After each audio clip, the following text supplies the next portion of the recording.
Let's see if our next guest had a wasted youth in the Tory party, because she's been a very vocal Conservative since her election when she beat Ed Balls, in fact. Yes. It is, we're delighted to say, former Education Minister Dame Andrea Jenkyns. So, Hi there. Andrea, good to see you and thank you for your time, as ever.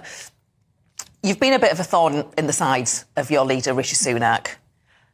Is it time now to bury the hatchet? You're a maximum 6 months away from a general election.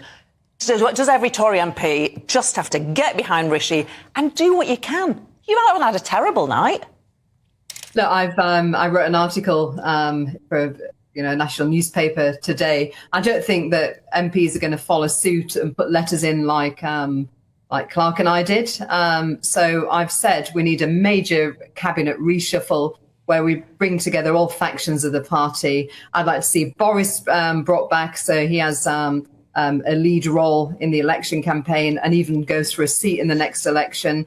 And I think it's time to see the Conservatives coming together, because the threat of a Labour government now is getting too real. But I also think we actually need to examine the results as well. I mean, look at the by-election result in Blackpool.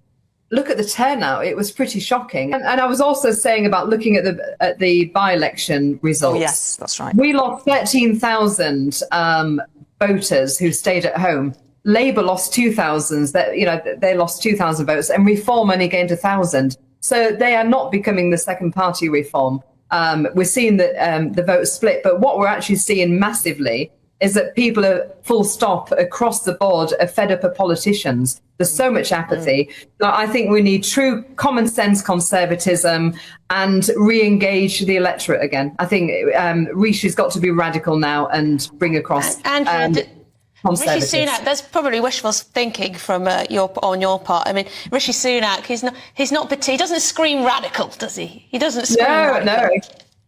Exactly. This is why I wrote this article. I was writing it at 2:00 this morning, which I submitted to a newspaper, because I just think it's, as I said, we're staring down the barrel of a gun now. And to me, Labour are two sides of the same coin as the SNP. Their views. I mean, look at Wes Streeting's tweet. That was appalling. I heard you both ladies discussing it earlier, but I think that's a true view of what the Labour Party think of Conservatives. Because let's face it, they may put flags on everything, but they actually look down on the voters in the Red Wall who are patriotic. That is a true sense of the word with the Labour Party. Do you think there's any chance that you could win the next election? I think the only way we'd win. I mean, let me just talk briefly about my canvass returns in the Red Wall seat. I mean, I know your colleague said Ben Bradley was one of the first Red Wall seats, but it was actually Estimate Vey in 2010, myself against Ed Balls in 2015, and Ben was in 2017. So, we've all been sort of like fighting in the Red Wall seats for quite a while now. Now, my canvass returns are showing a third Labour, a third Conservative, and 40% undecided. So very much like we're seeing across the board, low turnout. So I think that this is about giving a bloody nose to the party and a warning shot. And I just think that I don't think it's game over. We've got to, as I said, unite the party, bring Boris back. And I mean, I'd like to see us, work with Nigel. I mean, Andrea, forgive me, but you sound a tad deflated.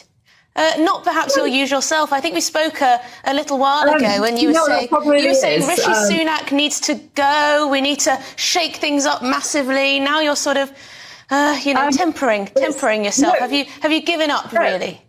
No, I'm not. It's not about giving up. I'm shattered. I've had 2 hours sleep. Can I just one supplementary? I've done 4 interviews today, so I think that's what it is. Andrea, just one very quick supplementary, if I may. Just something I just want to pick up on something you said. We should be working with Nigel. In what way? Yeah. How do you mean? Oh, come on. I think the right need to unite. Common sense conservatism has got to unite, because there's no appetite for Starmer, despite what people say. He is likely to get in by default because of low turnout and apathy. And that's not great for our country. Let's bring together the right. Let's save our country from the socialists. That's what I would like to see. Well, Nigel Farage, we were talking about a potential reform hostile takeover of the Conservative Party. Who knows what could happen?